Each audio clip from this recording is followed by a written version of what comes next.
I was a normal, healthy kid, and when I was 8 years old, in the summer I got a strep throat infection. At first we didn't think anything of it, and then they found out that my kidneys were slowly going bad. Eventually, I had to start dialysis. I was 11 years old, and I got transplanted 2 days before Christmas in 1988. So it was a baby kidney from a 9-month-old baby boy. Single kidney, quite a risky operation because that kidney was, 9 months old. The blood vessels are toothpick size. And the day I had surgery, the surgeon asked, "What are you going to do when you grow up?" And I told him, I said, "I'm going to be a transplant surgeon." And he kind of chuckled because in 1988, little girls did not become transplant surgeons.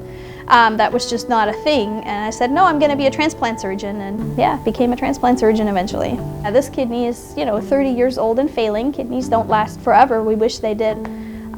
But 30 years is more than average by quite a bit. And so I'm happy for that. And it's time for number 2. For years and years, I've sat there as a doctor telling people, hey, you need to find a living donor. Like it's something easy to do. People come in with their living donors and it seems to work out all the time. It's actually March Madness is the best way to describe it. It's probably because that's the season we went through it. But I started in December looking for a living donor, asking friends and family. I went out on Facebook. I said, hey, listen, my kidney's failing. It's time to find a living donor. And I gave them all the information to contact people at the University of Maryland. So many people that I don't even know who they all are, this is the shocking thing, ruled out just from the survey. The next set made it to labs. So this is like the next layer in the March Madness bracket, right? And they got their labs drawn.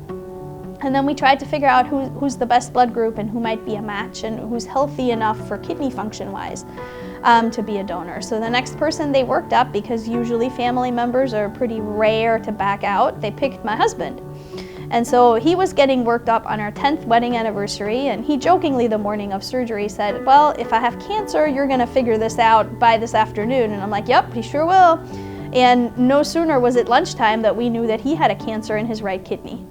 And he went for surgery, had a robotic partial nephrectomy, and is cured of his kidney cancer. So he got a cure out of the fact that he just wanted to be my kidney donor.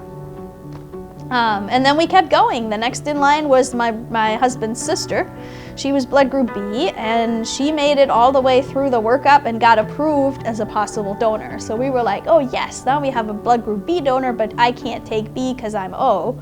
So we still didn't have someone who could donate to me, but we at least had someone get in line to maybe swap a kidney or exchange it. If you have any choice between living donor or deceased donor or waiting for something, you go for a living donor. A living donor is the only chance you have to get a kidney soon enough to stay off dialysis permanently. And I didn't know how frustrating it is to look for a living donor. I mean, I thought you would just, post on Facebook once, hey, find a living donor, and then the next week somebody would be there that would be a match.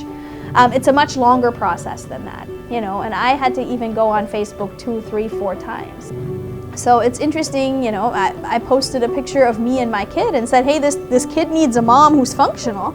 And that, amazingly, tremendously changed how big the response was. It's just a picture of a cute kid. So pictures really make a big difference, and repeatedly posting it really, really helps. Don't waste your time just sitting there. Even if people tell you no the first time, they might not be ready to hear it yet, but they might change their mind, and people who wanted to be a donor for me 10 years ago disappeared, but other people came forward. So you just have to keep looking.